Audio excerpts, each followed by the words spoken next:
Does I don't that know work? how helpful that was. Huh? Because it's does the that same work? audio. So I'm Oh, you syncing gotta the sync up video the to two the peaks? audio. Because Okay, for video from one to audio to another. Yeah. Okay. For some reason, there is a delay I just can't for the life of me get rid of unless I do it manually in the edit. I know there's a way to, in OBS and Streamlabs, to like do the offset adjustment, but it is so difficult to figure out which way the other it is. And there's a delay from recording the file anyway, so it's just easier to fix it in post. Yeah, sometimes delays are hard to catch. Thanks. And that's why we clap.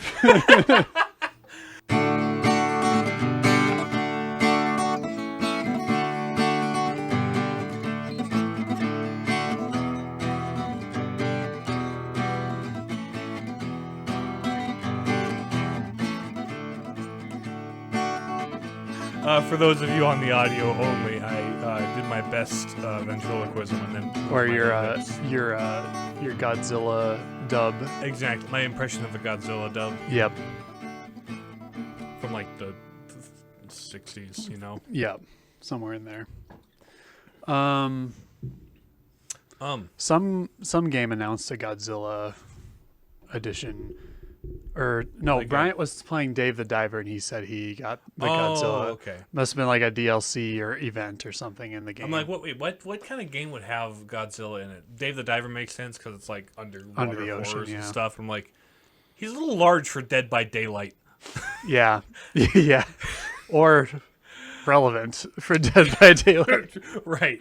They did like, there's Dracula specifically as he appears in Castlevania coming to Dead by Daylight. Is it because is it a Capcom thing? No, because, well, for one thing, Castlevania's Konami, not Oh, Capcom. Konami. Excuse me. The other thing is they've been adding a bunch of other, like, monster horror dudes. There's, like, Alien. There's, you know...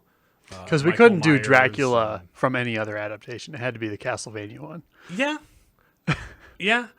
I mean, Universal's It's like famously... specifically Disney's Tarzan. We will include one of those characters that's had like stuff made about it. For, Like, they want the decades. cool collaboration. And so they're like, yeah, we'll do in Castlevania, but who are we going to add from Castlevania other than just Dracula? Yeah. Which is... I haven't seen any gameplay of it, really. I just Anne know that it Hathaway's Little Red Riding Hood from Hoodwinked. Anne Hathaway's character from Les Mis. Yeah. Patrick Warburton's Wolf Yes. from Hoodwinked. From Hoodwinked. That would weirdly be kind of great. That's the big bad wolf. Yeah. I think that the Fairly Stupid Tales needs some sort of visual adaptation, or adaptation, or however you say it. I don't remember, but I've always thought that there's all kinds of opportunities for humorous. Who currently... It had to be animated. Right, I right. think. Who currently holds the film rights for Fairly Stupid Tales? I don't know if anybody does. How much would it take to auction them? It could be fun I mean, fine, I'll do it myself. If you see because the guy wrote the book like in the mid '90s, so. Yeah. He's probably still around. He did like some sort of like Time Wizard Kid mini book series that I think got a few animated episodes. I haven't been able to find like any episodes to watch anywhere, not even like on YouTube or something. I read one of the books, but it's the same. It's got like the same illustrator too. It's like a novel, not just a picture book. Yeah. I'm like, would I be familiar with the Time Wizard? I don't even remember the name of it, but they have like this wizard book that they use to like go back in time and do shenanigans. So that's just like a slightly. That sounds. It's middle school Magic Tree House. Yeah, it's Magic Tree House adjacent. Yeah, roughly. Now this train of thought's got me on how like you know like on the sleeve for the VHS of the 3-2-1 Penguins. It's like crossover of like Chronicles of Narnia with Doctor Who, and like it just lists off several things that people would recognize because they're trying to explain what 3-2-1 Penguins is. It's like, or you could just say, Just take it in. Yeah. Here it is. "Yep, Like the closest thing I could think, it's kind of like Star Trek but stupid and penguins. Yeah, With maybe a couple lines about Jesus in there. yep." Hi, do you know where we're going? Oh, Right. Okay. There's- like the first couple episodes, the writing in them is actually pretty funny. yeah. Like it's the VeggieTales. I think dudes, like the so. Big Idea crew did, and I'm sure we talked about this in the podcast before, but the Big Idea crew did, I think, the first 3. I think they did like the first half dozen, Okay. but then like Big Idea as a company Exploded. imploded, exploded, Yeah. both directions at the same time. Not pretty. And Thereby then- canceling each other out and annihilating the company. yeah. Alas, indeed. Well, speaking of was, things that imploded and exploded and came back to a neutral point, so we're back. We're back. We're back. For however long we're back. We'll try the every other week thing. See how that, It's still gonna be hard to because we all know scrounge. you've been faithfully watching the backlog episodes on YouTube as they've uploaded every Monday and Friday, because I picked We that. didn't want to make it take 2 years for them to come out. Yeah. I could have done it more times a week, but that just would have been spam. Just flooding people's Yeah. thing. Just Right. like one day have like 7 come out hours apart. I could have, like, if I really wanted to, gone through the effort and made things like upload on the same date as the original episode did, just to be Just really be extra. confusing. But as it is, the Christmas episode just came out, like the first one we did. Yeah. So yeah, it's Merry Christmas, everybody. yeah. As far from the editing point of view, not really editing, just adding like a visual element so it'll go on YouTube. I have, I think, through episode 100 done out of 140 something, or 139, I think, or something like that. Which 100 was one of those meta episodes where we talked about the State of the Union Yep. at the time, which, was at the time. And when you Or it might watch have been 80, I don't remember, but it's it takes a long time to render that many videos. Like, even when there's such simple. yeah, just because it's like, adding that much more data. Like the audio part's pretty easy for the computer to chew through, but like the video part takes a little longer. But yeah, we're back. It feels good to be back. July was it evaporated. July was crazy. August also crazy. September thus far, kind of crazy. Yep, but all in a good way, I think. Yeah, I- all that's- very good things. That's Just been my experience. not in a way that allows us to gun zoom the gun and Yeah, that's the and thing. record the podcast. There were DDD. nights where we're like, we could record, but we were all like just exhausted or didn't have anything to talk about, so we didn't. Or some combination of the two. Yeah, There's exactly one combination of those two things. yeah. I was trying to count how many like concurrent TV shows we're working on at the moment, like with different combinations of us, and in one case Andrew, Oh, yeah. because we're trying to finish Fallout. Did you watch ahead on Fallout? A couple since I episodes, watched? yeah. Yeah, I think there's like the final 2 episodes of that first season that we haven't watched yet. Neat. Have they talked about? Are they going to do a second season of that? Not yet. I'm sure they will. Yeah, they likely will. They like making second seasons. It of has things that are been successful. quite successful, Yeah, and it's it won an Emmy apparently. yeah, it's been quite enjoyable And like, for me. it doesn't sound like its reception has been terrible. No, I'm not It's generally within well the liked. Fallout sphere. And I know early on there was some lore sticklers who were like, "This doesn't technically fit in the canon," but like, yeah, when you have like the creator of the original games and stuff saying like, yes, it does. Todd is not the original creator of the game. Well, the head of the studio that produced the original games, No, they no, didn't. not anymore. They were when they produced the Fallout was not originally a Bethesda project. They bought it. Oh, kind of like a 343 thing for Halo's situation. Yeah. Yeah, Gotcha. Well, at any rate, the guys currently in charge of the IP said so. yep. Halo, or no, we're not watching. Well- No, we're never watching the Halo show. Huzzah! After 2 seasons that didn't get renewed, that got canceled. Yep. Which, like, how'd you get through 2 seasons? Indeed. I think it's because they didn't cast Jack Black as any character. Oh, obviously that means you've seen things about the Minecraft movie teaser that happened. I watched the teaser and I'm like, I don't know what I expected. But it certainly wasn't that. No. But also, it kind of was that. Yeah. They really leaned into the RTX on Minecraft's. Yeah. And I don't think it works. No. I think most people don't think it works. I saw a tweet that summed it up pretty well. Like, excuse me. People are saying this is for children. Like, there's an expectation of low quality, and people are saying this is for children and that it should be held to a higher standard. Like, there's those two voices of like, you know what? Those are There are two wolves inside. yeah. of you. Which there are two Minecraft dogs inside you. Christy Gnome reaches for her shotgun and is like, say what now? I've had that. Anyway. But like, and just Jason Momoa and Jack Black being in there, it's like, so what a. Both of whom corporately do not decided- look particularly like Here's the thing: if they they're shaved super Jack, enthusiastic. if they shaved Jack Black's beard differently, maybe you could make his head look kind of square. In fact, if they'd done his hair and makeup a little bit to make him look more square, The fact that it's live action at all is puzzling to me. it's not to me.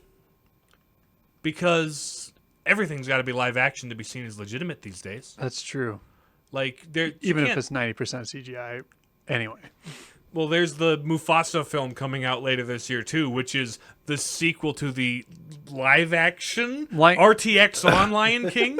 I'm just going to call that RTX on Lion King from now Yeah, on. That's 'cause all it's- it is. There's It's no, PS5 there's no remake. humans. it's in that. animated. There's no actors. It's and- 100% animated. Honestly, it's the Minecraft. I saw they made some like physical sets for it, which is like neat, but I imagine like 80%, no, 99% of it is on green screen, which at that point you're just superimposing human actors onto an animated film. Yeah. It's rotoscoping almost. Yeah. Yeah, we really are back. We're taking tangents. Let's see. The other shows we're working on, Nathan and I have been watching Firefly. Stay See tuned. episode about Hollywood originality and Yes, creativity. Indeed. Which 2 episodes ago, maybe? Which would have been like 3 months ago, so time scale is weird. Still But with the relevant. power of the Still internet, relevant. with the power of the internet, you can compress time. What we didn't know at the time is that the Borderlands movie was going to make $4 million in its opening weekend. I don't think anybody's particularly surprised by that outcome. I'm a little bit surprised that it's that low. Yeah, that is pretty It's bad. with a budget's $100 million, Yeah, and your that's- opening weekend is That's 4, astonishingly like, bad, yeah. That's catastrophically bad. Yeah. Yeah, like there's a lot going on with that film. It looks the part, but you peel back the paint and I feel like it's hollow. Well, like this is just they're trying to Guardians of the Galaxy Borderlands. And it has that kind of comedic energy to it. It's Yeah. just not in that way. It's not like a kind of standard. It's not a Kevin Hart comedy. Right. It's a sort of sarcastic, ironic comedy. I think it would have worked best if it was done like animated, which they'll never do, but if it was like animated like the studio that does Arcane, for example, you know. But here's the thing about Borderlands in specific. I've never played a single game of that series in my life, but everything I've heard is that I've the played third through the one first 3 levels. falls off hard and is nowhere near as good as the first 2. Mm-hmm. So if the people currently And they're in making a charge of 4th this- one that they announced after the movie bombed, right? which was supposed to ride momentum, but clearly didn't work But out like that way. the people in charge of the series currently apparently don't understand what works about it. How can they translate that to film? Right. How can they work with anybody to translate that to film? I guess that makes sense. The time for a Minecraft movie would have been like 2014. Oh yeah. Also, Jack Black's just the guy to cast for your video game adaptation. Because he He's has a been in gaming 3 in the channel. last couple years. Because he has a gaming channel and he's in Hollywood. That's probably the only reason why they do it. Also, I think his first acting gig was in a commercial for Pitfall for the Atari 2600. That sounds right. So, I think I've seen that little bit of trivia before.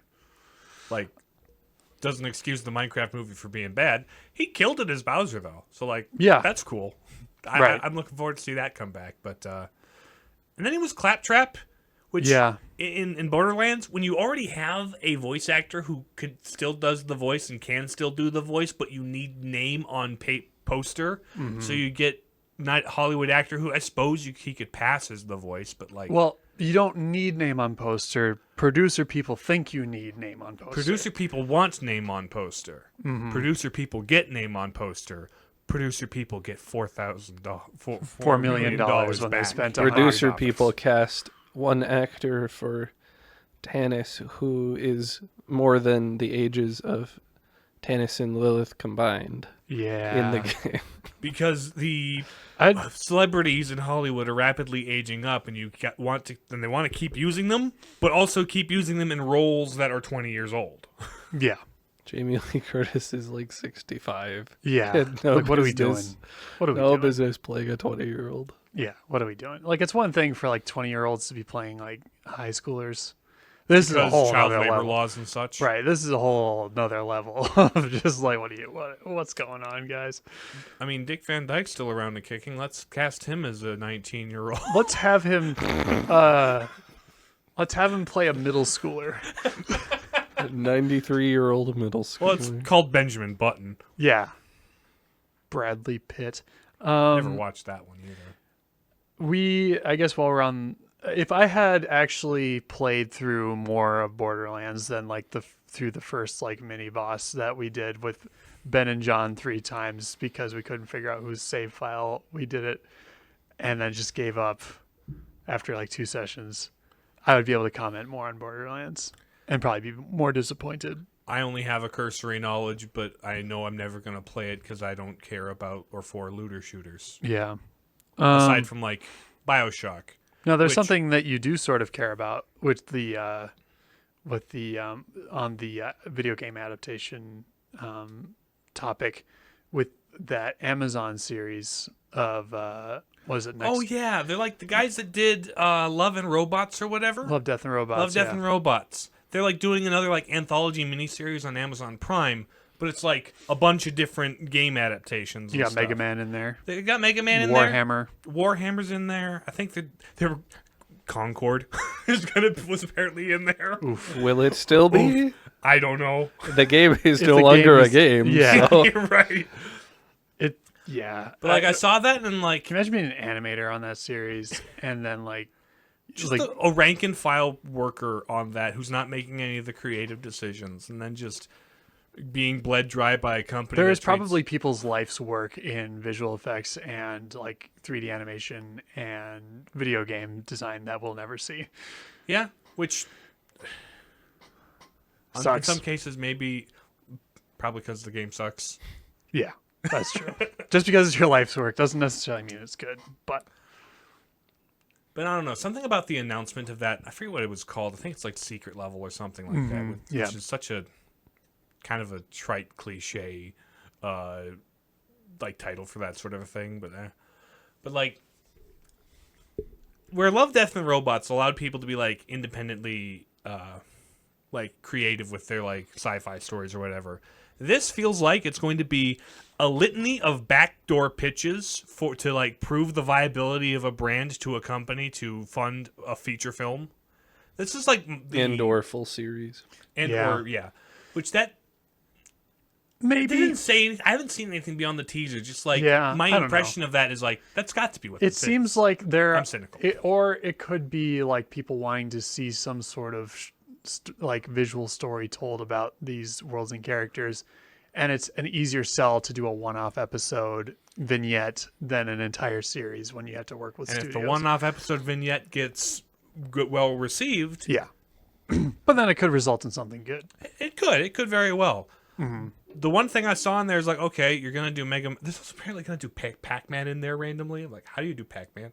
I mean, there's like the 3D Pac-Man games. I suppose, but they're not gonna do that because it's like very serious animation. Yeah. But like the wouldn't one quite thing I fit. really want from the Mega Man short that I know probably won't happen is I want the soundtrack to just go so hard because those games like half the identity of the series is like it being known for its music. Yeah. There was like a solid decade on the internet where like the video game music cover scene was like Mega Man and then all the Nintendo stuff. Like there are entire bands and like fan songs that became seminal internet memes about Mega Man. So I'm like, the music's kind of important, and yet that's like the one thing every adaptation of a video game has fumbled except Mario. Mm-hmm. Because like, I don't need to hear Green Hill Zone and Chemical Plant Zone in Sonic. I just need music with the attitude of a Sonic game, which it doesn't have. It has music with the attitude of an Alvin and the Chipmunks movie. Yeah. In fact, the entire first film has the attitude of an Alvin and the Chipmunks movie, because that's how because those it were had to be people live loved action. those so much.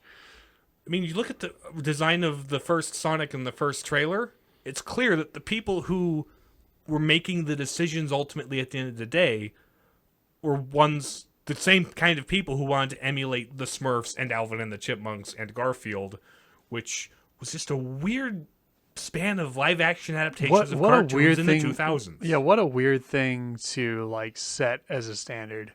Yeah. Because I don't think anybody would go back and be like, "Oh yes, that was brilliant. We need more of this." Like at best, they were passable, and the ones that were passable was That was like the movie Scooby-Doo. you rented when the ones you didn't actually want, or ones you actually wanted weren't available at the rental store back in Right. the day. Back you when know? you could rent films.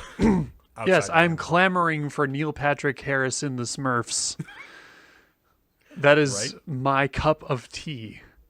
Right. You pick up a movie about the Smurfs, and so you got like maybe 20 minutes of the Smurfs being the minions, essentially. And then the entire rest of the movie is this human story that nobody cares about, and nobody came to the theater to see. And then there's the human who's dressed as the wizard doing his thing in the background, just kind of farting around. I don't know. Just do more animated Those are- projects, man. And they later did an animated Smurfs movie, and it was all right. Like just animated. Yeah, just animated. Like, I forget when it was, but my oldest sister kind of thinks the Smurfs are cute, and so she was into those films for a while. Yeah. And then when they came out with the fully animated one that like emulated the original like Franco art, like Franco comic strip style, Yep. it was kind of great. It was kind of all right. And it was visually more interesting than the wrinkly, porous, tiny Nightmare Smurfs Fuel. with like crow's feet. Yeah. Like what? Yeah, I don't know what they're thinking. They saw the trolls and goblins and Lord of the Rings that were added to CG. It's like, okay, let's do that, but like cute.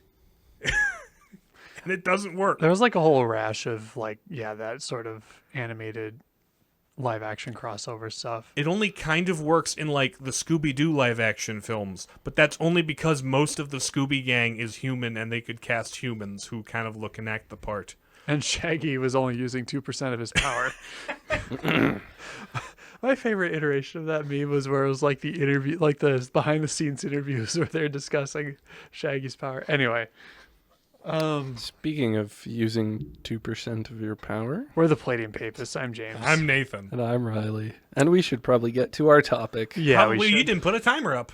I didn't. It has been a It has bit. been no bit. 23 minutes. Yeah, that was a bit of a long Oof, banter segment. Yeah. Well, it's been so long. Yeah, Since we, we we had to recorded. get it all out. You know? Yeah. We had the energy. We have- haven't we had hardly more. talked to each other. Yes. Yeah. So, So- we're doing a Gregarious Games today Yeah, I get on to pull that bumper out after how long? Horizon Zero Dawn.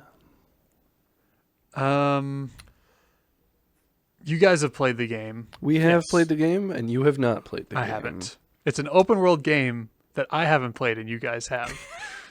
I've played a lot of open world games that you haven't. Right, but both of you combined. Yeah. By our powers combined, we have played a game. So this is a game produced by Sony. It's a PlayStation game developed by Guerrilla Games. It's a PlayStation exclusive until It until it was. went to PC. Yeah. PlayStation first is which what is they're sort of the doing these natural life days. cycle of a PlayStation Except for like game. some of the random like there's some I think that's a tangent for another time. Never mind. Yes, Guerrilla Games. a studio known for not much else besides. This was like their breakout hit, and they have only done that in its sequel sense. They have, yes, they did a few tiny obscure games in the late 2010, the early 2010. From what I have observed of the gameplay from watching you guys and then John play it, it's like, what if Ubisoft games didn't suck? The core concept of the game is really, what if we had primitive combat against really advanced machines? And that is the idea around which everything else in the game is built. What Which is if you it's a fight fascinating robot with concept. spear? It's a And the fascinating whole concept. story and narrative exists to justify that idea. Yeah. Which isn't like inherently a bad thing. No, I think It's like you it's took cool. a cool idea and then you work. You build a back. world around it. It's cool. I like Yeah. it. Yeah. No, I don't. The story is a little bit bland, in my opinion, but we'll get into that. Yep. The same. So, we begin our journey with a young girl named Aloy. Definitely Not not. Alloy. Definitely not Alloy. There's no metal references going on here. No, None it couldn't whatsoever. possibly be. Nope. Two metals mixed together, forged Perish into the one thought. thing? No. No, that's not. We couldn't possibly be talking about that. That couldn't Anyway. possibly be revelatory of her character arc. So as a child, she's living with an exiled father from her tribe. It's a primitive tribe, but her and her father are exiled for whatever reason. Like a they don't know. neo-primitive tribe after an apocalyptic event of some sort. Yeah, Yeah. something like that. Yeah, it's pretty clear that an apocalyptic event has happened if you look around at the world, but we don't really know a whole lot about that. At least it's not freaking monkeys. I hate the concept of Planet of the Apes, so I'm not going to get into Well, one day she falls into a forbidden ruin in the field somewhere, which is actually just an ancient laboratory. She picks up a little Dorito like headpiece thing, wears it. That she just somehow knows what it's called. Yep, it's called the focus. And she knows that because reasons. Because don't think about it. Anyway, she puts it on because that's a Well, good the player idea. needs to know what it's called. And that is basic. It's like an AR like visor head implant thing that basically acts as a justification in game for having a HUD. Anyway, so after that incident as a child, her and her father, she grows up with her father. They're hunting in the outskirts. She's like, you can't ever go back to the tribe unless you pass these trials. So I'm going to get you ready for these trials. I'm going to train you as a mentor and a father. I am a permanent fixture in your life. I'm never going away. This is not a hero's journey at all. Nothing is going In to ancient happen times, to me. my people had a character known as Finding Nemo's mom. I will be like that for you. I'll be there forever. So anyway, she enters like these trials, these games to like it's like a coming of age ritual thing to become accepted into the Nora tribe again. She proves that she's the best because she's protagonist, climbs to the top of a mountain and like finishes the race. Then like evil raiders come in and She wipe can't just out. enjoy it. Yeah, no, they wipe out everybody. Her dad shows up to save her, and then big surprise twist, spoilers, he dies. A twist that I did not see coming 5 minutes into my playthrough. Never. You can check my VOD. The first thing I say is, okay, when you die. Yep. So anyway, after that happens, one of the raiders also had a focus, and there was another person from outside the tribe that she saw also had a focus. Like, oh, there's stuff going on here. I must figure out the Dorito. I must ponder the Dorito.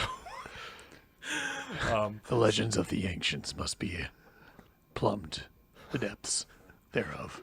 So anyway, the elders of her village help take her to the depths of the mountain where they have their village around. And in the center of the mountain, they reveal, this is your mom. You were born from the mountain. We received you from the mountain, and that's why you were exiled, because that's just plain weird. Because you don't have a mom, and that's wrong. We are a matriarchal society, and you not having a mom makes you weird. Except your mom is the entire mountain. It makes sense later, kind of. But they're like, okay, now that these raiders have come, you need to go out and see what's So wrong like, with the ha, world. your mom is a compliment to Ha, this your world. mom. Your mom. There's a projection of a doctor talking about some things, and this doctor looks nothing at all like Aloy, not whatsoever. It doesn't look like Aloy with extra Doesn't wrinkles. sound like Aloy. No, couldn't be the same voice actress. Nope. Could be. Anyway, so they make her a seeker, and she seeks both night and day. Just wait a little bit. You'll find it. I promise. Okay. Anyway, so she starts her adventure to find answers about why these outsiders had focuses, where the focuses come from, and who's actually her mom. Mm-hmm. While also, Do they along start the way- dating like college students or? No. No. That's a deep cut specific reference that maybe 2 of our listeners will get. They certainly probably will. She So goes long- out into the world, goes and does many quests according to her whim, knows It is- things she really has no business knowing It because is she's an never open world encountered them game before. after all. You have to do all the towers. You have to do the collections. Makes judgments on societies that she has never participated in and has no And no frame of reference. for why they are unjust. Aside from She just smart. She main character. She smart. Me no like primitive society, even though me have grown up in primitive society and have no concept of anything else. Yeah, that checks out. Eventually, throughout to condense our synopsis part as much as possible, she dives into some more of these ancient ruins and discovers that what happened is okay. There's a couple of things. The wretched machines. There's a few different threads going on here. One So thread is that there's a corruption corrupting the robots of the overworld, making them more aggressive than they've ever been. And that is traced back to a virus program thing called Hades, which some of the primitive people are worshipping in a cult like a god of destruction. And those are the cult people who showed up and destroyed Aloy's village and killed her dad. So that's one mystery. Where do these robots come from?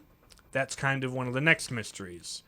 What was the apocalyptic event that caused The this, if I apocalyptic event was the machines consume biomass. That was kind of their Nice. selling point. They can Renewable self-replicate and run on renewable energy. We And basically reinvented. They got too cows. good at that. And they started coming up with novel ideas about new machines to make, and eventually got to a critical mass where they were going to consume all life on Earth, and there was nothing anyone could do about it. So you can't consume all life on Earth if there is no life on Earth. Let's nuke it. Let's ignite the rings Let's and deal all with the plague. Wait, go underground. And so they do. And that is the Project Zero Dawn. Oh, it's in the title. I Roll didn't credits. see that one coming from the name of the game at all. No, not possible. No. Zero Dawn. Gee, underground. There's no sun. Dawn from nothing. How did we get here? But anyway, so Project Zero Dawn was Dr. Elizabeth, I forget her last name's, grand design to let the machines take over the surface of the Earth and have everyone else hide in some bunkers distributed across the surface of the planet Until the radiation levels decrease to the point where they can emerge once more. Wait, Yeah, something like that. Until they can let the machine plague be dealt with by means that are escaping me at the moment. And The virus, they maybe? can Oh, Elizabeth Sobek. Sobek. Yes. we're And Sobek.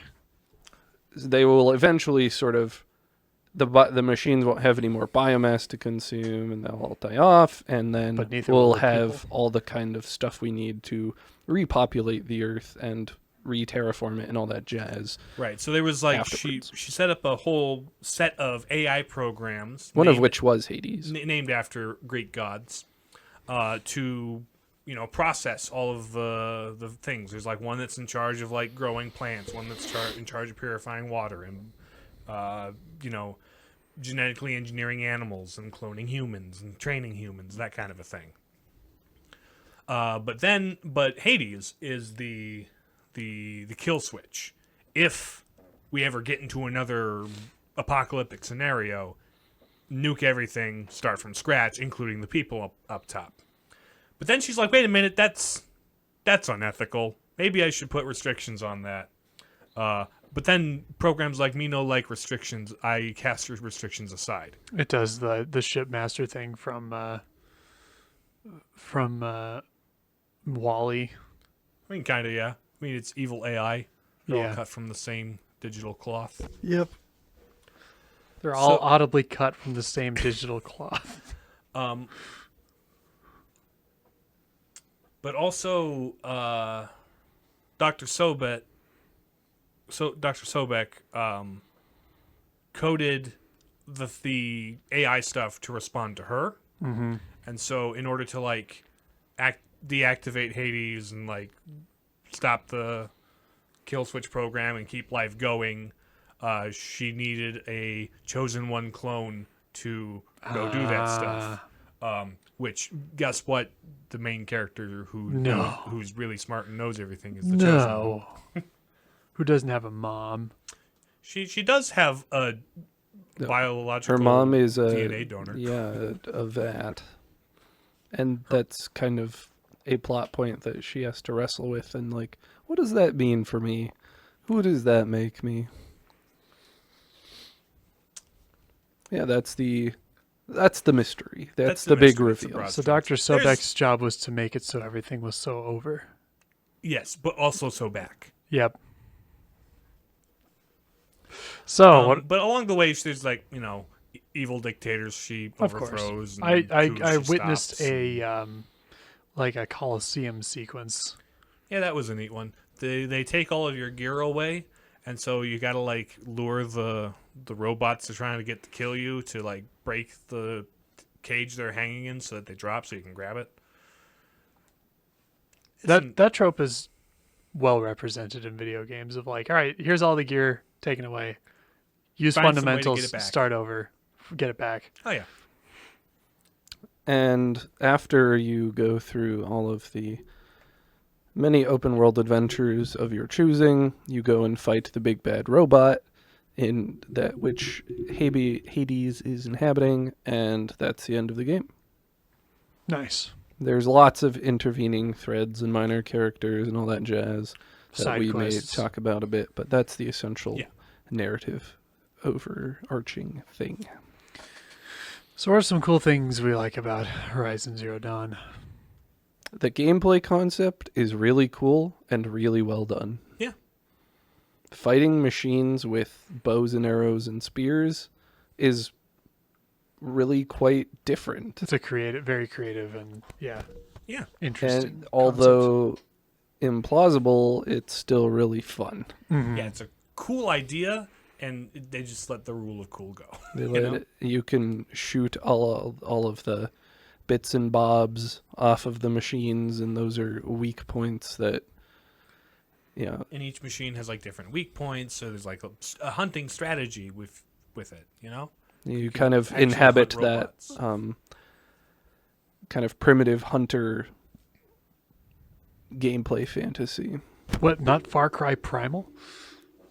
and craft all kinds of things that you can really customize your playstyle with. Use tripwires and bombs and all sorts of things. So it really is quite a fun and refreshing gameplay experience. It's definitely different. And there's like multiple like angles to that, like you being able to you get like a thing on your spear where you can like override and hack dudes. So if you want to get help from one of them or be able to ride one of the herbivorous ones, and then like so yeah, it's really cool. And Yeah, they really should. If they made carnivorous ones, they really should have seen the whole situation coming. Yeah, but Evil Corporation is going to Evil Corporation just to say that Evil Corporation is evil. Evil Corporation had a contract from the U.S. Department of Defense Oh, yeah. So they had all the funding they could ever want. So Yeah. it was just a done deal from that moment. Yeah. You give the U.S. military the promise of something really powerful, and they're like, yes, me want. And very smart Dr. Sobek said all along, no, we got to shut this program down. You can't let this keep going. And very evil man said, no, me like money. Mm-hmm. So it's We've never heard of this really this sort of straightforward. dynamic before in a but it's video just game. the framing of it's really kind of neat. Yeah. Sure. And just there's not always a lot to find, but like just the exploring the world's kind of fun. Seeing the vistas, they're like points in the world where there's like your focus will tap into some recording and you'll be able to project a memory of what it looked like before. You can see like a collapsed ruins, was that once a football stadium, stuff like that. It's like, oh, it's neat. It plays into the ancient history, modern times thing. Mm-hmm. And it's very pretty. Oh, Yeah. I especially like the nighttime in Zero Dawn. It has a very tranquil atmosphere in certain places. Kind of the Nora zones, which are more of snow-capped, high elevation peak kind of things, and some of the more grasslandy, I think like, temperate foresty kind of areas are quite nice. this is supposed to be like the distant future of like Colorado or something like that, somewhere in that range, kind of a Rocky Mountain type area. Distant future Colorado, you could say. Oh, wait, no. Not distant future. Anyway. It's pretty distant future. It's like, A couple hundred years. I was think. trying to tie that with the book John wants us to read, oh, Oh. but that's not distant future. I got my There's reference wrong. There is racism in this. Oh. Yeah, plenty of racist. I don't know if there's a racist beam. although funny enough, like going into it, all of the like different tribes separated by land masses and years and stuff are like weirdly diverse in terms of their like the way they're designed, their ethnicity, their skin tones. But they have an explanation for that in lore, which is something that like makes sense. It's like, oh yeah, you're gonna keep people in bunkers to release into the wild later. Of course, you would want them to be genetically diverse to have the maximum chance of survival. Yeah. It's like, oh, that makes sense. They have. This is how you include. They at least explain it. They at least explain It makes downright sense. Yes. That's how you do it. It's a good way to do it. Mm-hmm. So I thought that was a cool thing about it. It's like, oh, it could have been, typical DEI inserting whatever, when, and where. But like, no, it's like it makes sense for the world. Or an in-world explanation that's logical. And yeah. And that was another thing that clued me into the post-apocalyptic genetically from zero thing. It's like we're in this very Nordic-inspired tribe here, and there are people of much color. Where did they come from? Mhm. That's a lot of melanin there, bub. Where'd you get that? I don't think you took it to help you sleep better. I don't think that's the right chemical.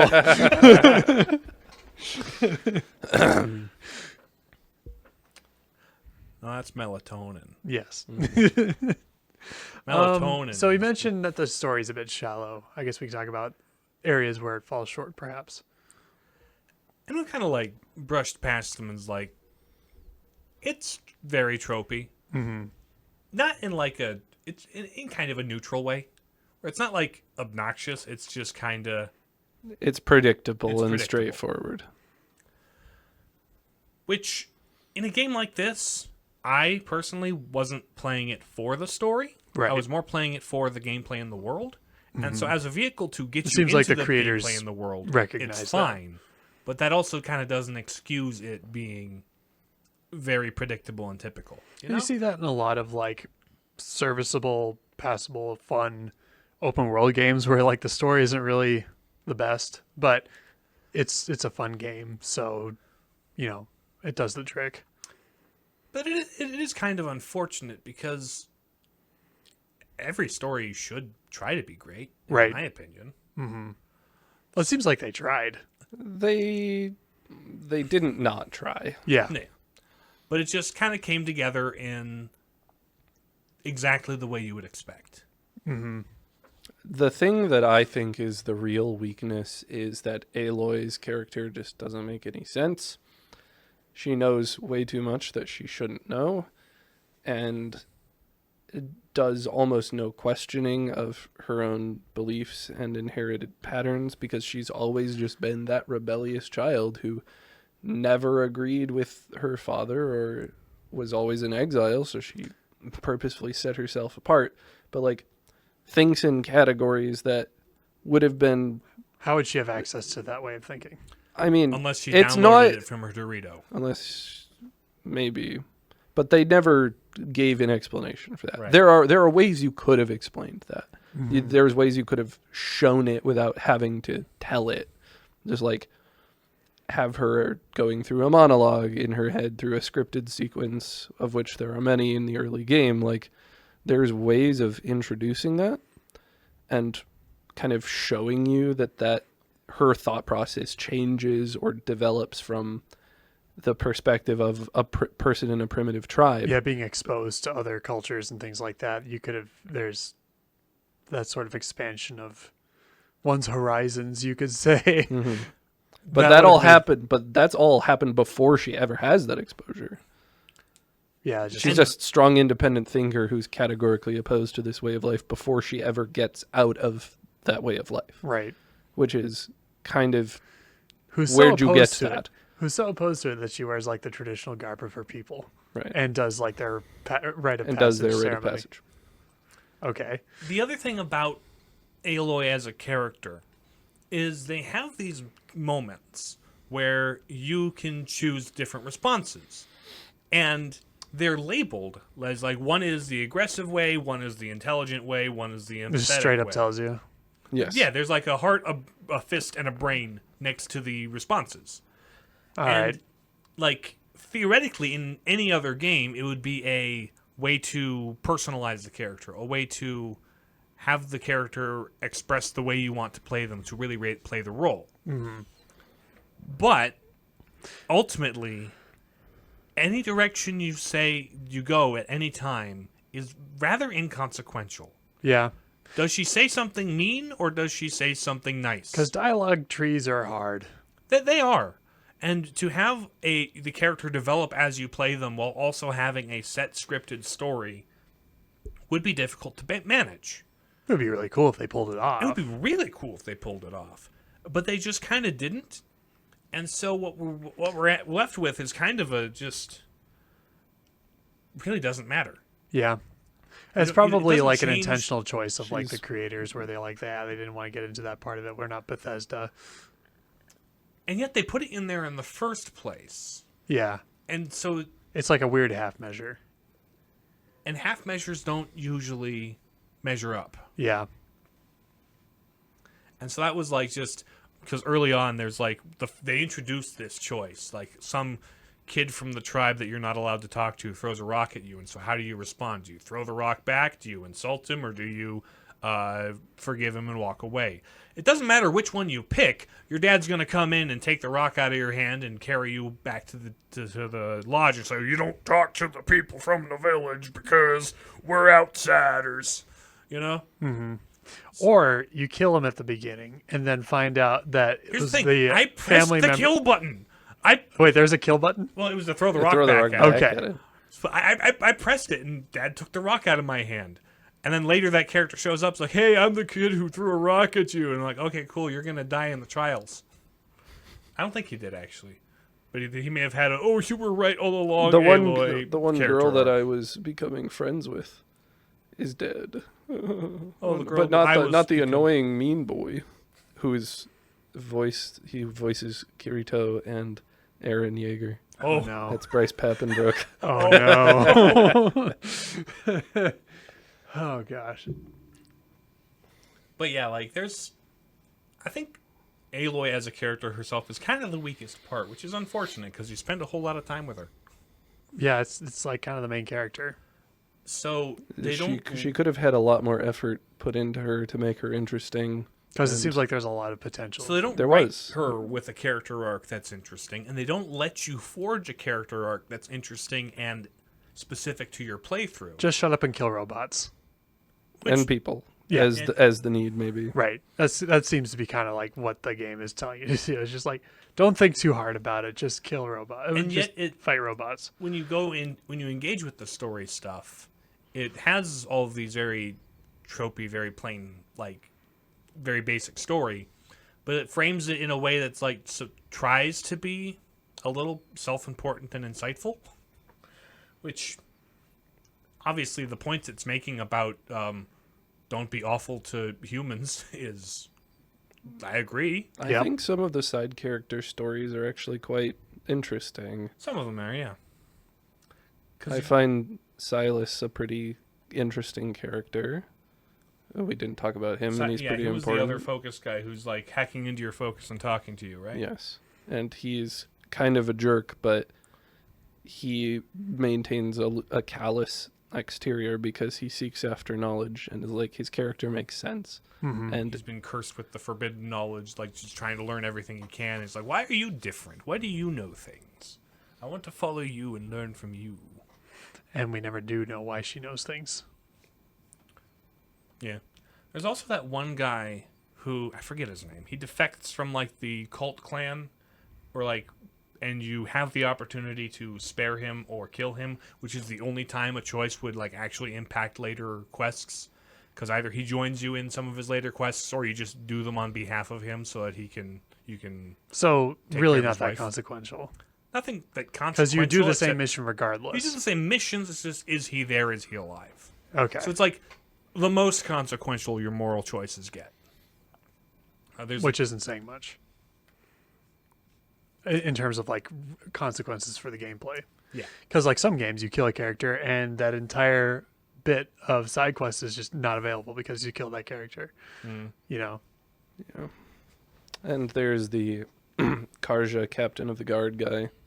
I liked his character. Yeah. You helped him with the investigation, right? There was like that one murder. Yes. There was his sister was apparently murdered. Psych. Turns out she wasn't. But so you go through the process of investigating that and helping him kind of wrangle his emotions about having his sister die and then having his sister come back and then die again. And it actually is like he's the most human character in the whole game as far as I can tell. He's like his motivations are clear, his emotions are realistic, and he, Aloy actually helps him deal with them and kind of shore up his life when he's in a bad state. Yeah, he was an interesting character that was well written. Nothing like insanely insightful, but like the only character that had an arc at all. It's just like a side quest guy. Yeah. And there's like other side quest characters, but they're varying degrees of quality. Because there's like the one ongoing side quest to get into the Hunters Guild, but they're like, we don't let women in the Hunters Guild. But then you help one woman take over the Hunters Guild. It was like, we let women in Hunters Guild now. It's like, okay, sexism bad. Let's go fight a robot T-Rex. All right. So like, I haven't played the second one, and I don't know how much better the second one or worse the second one is. I haven't heard much about it, frankly. But like, I would really hope they work on the story and storytelling. Because like the gameplay, they've got that. Just give us a couple new weapons or some modifications to our stick, and then go fight new dudes. But like, as much as we're like a podcast that talks about stories, the actual story content of this isn't like the strongest, but it's not bad. Right. Yes. And sometimes it's more interesting to see where a story could have gone right but didn't, It could have gone anywhere Yeah. and didn't. Yeah. I wouldn't say it's either good or bad. It just didn't really choose to go anywhere with its central character. Yeah. And that's what worth they did exploring. choose to do didn't really make a ton of sense. Yeah. Because You could have gone there with an arc, but like you have to show us that. You have to have Aloy start out in these primitive mindsets, encounter other ways of thinking, and have to assimilate them. Like, that's interesting. But also, like, it's an open world game, and the developer, it would take a lot of work to account for who you encounter first, what a reaction to those things are going to be, how much of the underground you see, how much of those logs you read, what is she going to know at any point in time. It's a lot of work. It would have taken a lot of work to really make it work, but had they put the work in, It would have been pretty it would have special. been pretty special. Like the first time you walk into a cauldron, which is the places where the machines are self-manufactured, she's like, I wonder who made this. How do you know? How do you know anything- people make machines? You have no evidence to suggest that that's the case. Yeah. That is And not the part of your the worldview people at don't all. make the machines; they self-replicate here. They just As far appear. as you know, that could have always been the way it happened. They're born from the earth. The Yeah. earth is their mother. That's like all you have context for. Now, and going down there, reading things, learning that people made this, that's an interesting revelation. But when you, like, the first time you encounter this, you're assuming that someone made this. It kind of throws all that on the floor. That shows like the writers didn't take into account like from her perspective as the It character. would be really easy to do the first cauldron have something different. Like, that's easy to actually do. have the revelation be that somebody made it and have that be earth shattering, because you were like the character's assumption should be this is just the way it always has been. It's like, wait, you mean that's you're saying that a shrimp fried this rice? But then, like, going forward, it would give her a reason to be skeptical of everything. Yeah, just a little tweak right there. That's all it would have taken. Yeah, just make the first cauldron a scripted event. You don't have to engage them with them at all. They, You just get some extra scanning power if you do. But I think it would have been interesting for them to be here's something you kind of have to do to progress. At and least have to that introduce the thing to you. be a narrative beat that is consequential. right. Yeah, because open world thing where there's a bunch of a certain type of area where you farm for upgrades, or not farm, but like you have to go and complete them all to get upgrades for stuff. That's a tried and true open world thing. There's also some robots that are really, really tall that you can climb on top of and download the map from. Because open They world be games- out there looking at that, and you can stick your Dorito in their head. So it's like it's an Assassin's Creed tower, it's a Breath of the Wild tower, but given a slightly different context and It's a Shadow of the Colossus, And it moves around in a circle. in a circle. You got to jump on top of it. Gotcha. And then you enlist the help of a champion to help you get inside and then unlock the memories of their predecessor. Wait, Nope, not quite. It's also not quite a Colossus either because you don't stab your sword into it. You do like poke it in the top of your head with your stick, but that's just to download the map. Because Because that's your how you spear, download things. your spear has an NFC card on it. nice. That you yoinked off of one of the guys that invaded your village. Dang, they managed to make electronics very impact proof then, before the world collapsed. I mean, they're self-replicating, garbage-eating robots. To make that work, you got to have some pretty durable stuff. Yeah. Suppose we can get into some transcendental analysis things I suppose. for what For what there will may be. There will be. Truth. Don't Life be is selfish. worth it. Yeah. Like, life is precious. Life is worth preserving. That was Dr. Elizabeth Sobick's whole thing, where it's like, she didn't want to just annihilate all the human race that they put back on the earth because of the glitch. She's like, human beings have intrinsic value as human beings, and I want to preserve that.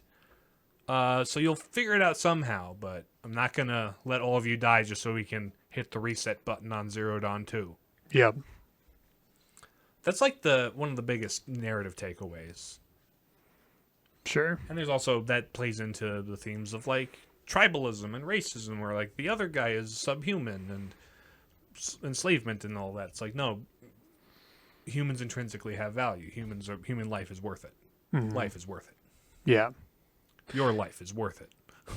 And man, you could have done a whole narrative arc about how like tribalism threatens to like completely, like as well as the machines also threatens to completely destroy humanity. You know? And yet is a very useful survival mechanism while it lasts. Yep. There's a reason we do it. Yep. Mm-hmm. It's because it works.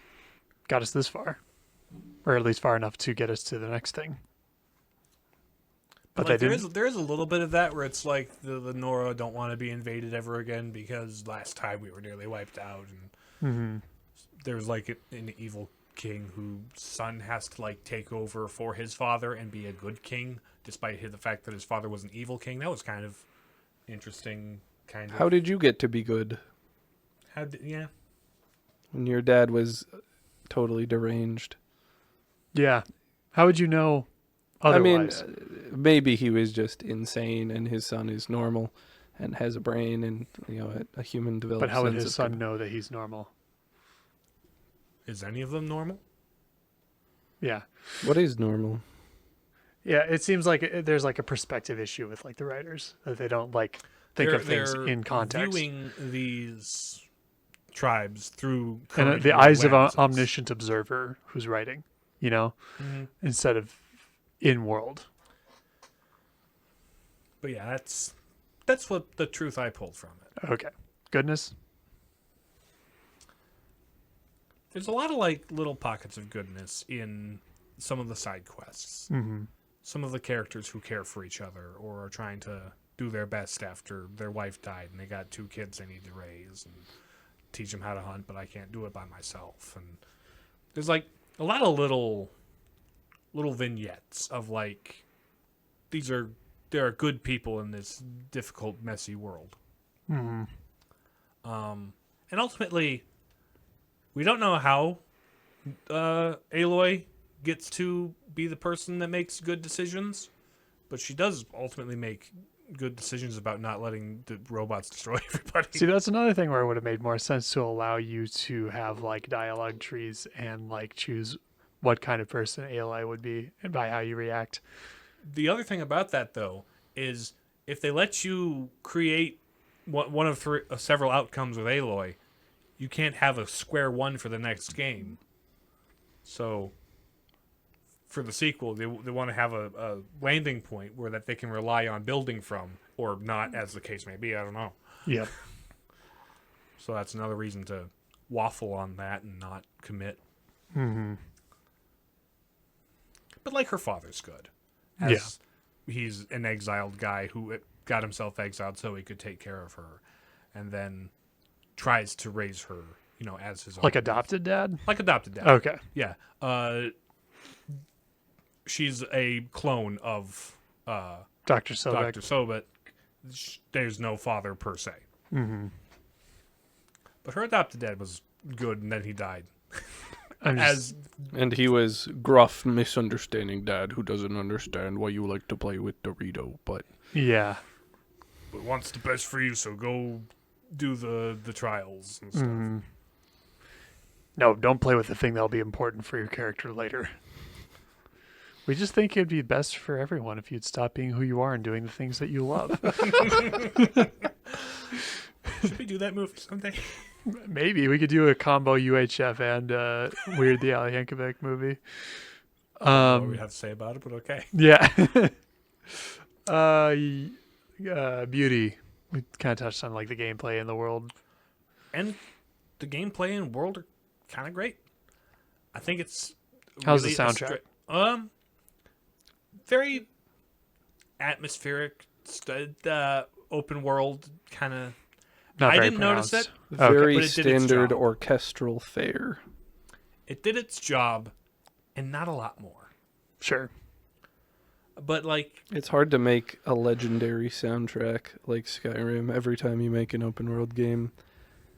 And if effort were put in, it could have happened, but it's theming music is always very difficult. Like there's just something about the ethereality and it just evokes a sort of Nordic vibe in the Skyrim music, and that's hard to do in every circumstance. You have to have a composer who's capable of doing that. but also like, one thing I kind of noticed is it would be, on the one hand, very kind of stock standard sweeping orchestral, but then when you get into the battles or you get into the underground areas, there would be like more electronic instruments and more kind of techno-y samples. More high adrenaline kind of stuff. So where you transition from the nature to the robotic, and there's that kind of clash there. But like aside from vibes like that, nothing stuck out really. But the vibes work. They served their purpose in.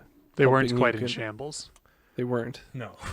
But just more than anything, the image of like these iPhone robots, very white and black and like very sleek, very clean, very futuristic, against the ruggedness of nature. It is kind of a striking visual. And they themed the entire game that way. And it's kind of... It works. It's lovely. It's nice to look at. And there's something about the skeletons of old buildings with foliage on them. It's just like... That's in a post-apocalyptic aesthetic that I'm down for. Mm-hmm. The green taking over concrete. Not in my driveway. Unity, what brings it all together? Not What- Unity What engine. if robot, But but life? And girl, kill robot. what if you fought a robot with a stick? Stick versus robot. Who win? That really is the thing that brings everything together. But also, like, they managed to... They told a story with themes, then a core concept around that. They built a world with a lore that surrounded that. And it was really kind of focused, and it's kind of neat. Focused. Yeah. Yeah. I see what I did there. Yep. Now you do. Yeah, I do. See, that's how it feels for me 90% of the time. Now I see what I did there. I'll have to just start saying that. Right. Well, good episode. We got good back to be into back it into anyway. It was an episode, Yeah. just like this game was a game. Yeah. Yeah. I don't know. It felt good. It wasn't a home run episode, but neither was this game. So No. But it was fun. it was pretty solid, though. Yeah. It was pretty solid. I liked getting back into it. I think sometimes, like, we get into a mode of where we like to sing the praises of things that are very good. But then, Sometimes it's I think interesting. the critical discussions can be interesting. yeah. It can be interesting to examine shortcomings. Yeah. Speaking of critical discussions, email us with your questions, comments, concerns, or complaints to platingpapers@gmail.com if you have suggestions for future episodes as well. We're on we're on Facebook and Twitter and X or whatever, but like I never post anything ever. We are on YouTube. We're and not going to take a Spotify. master class on how to grift. No, sorry, we're not Sorry. doing it. We don't have a course to sell. Watch movies, think about it. Play games, think about it. Like I'm sure there are plenty of other people who. If you really feel like it, you can provide your thoughts on what Yes. we talk about. That Yeah. could be fun. True. Oh, yeah. Comment. You can comment on YouTube, and I think Can. You can now Spotify comment now. on Spotify. we have one person who's commented on Spotify. We have two people who've Ooh, commented on okay. really? Spotify. Yes. Oh. Maybe I'll figure out how to open the portal and read Spotify comments. It's weird. Anyway, yeah, we'll be back in the next episode. Thank you for watching / listening. We're on, Spotify, YouTube, Apple Podcasts, the works. So, catch you later. Bye. Bye. See ya.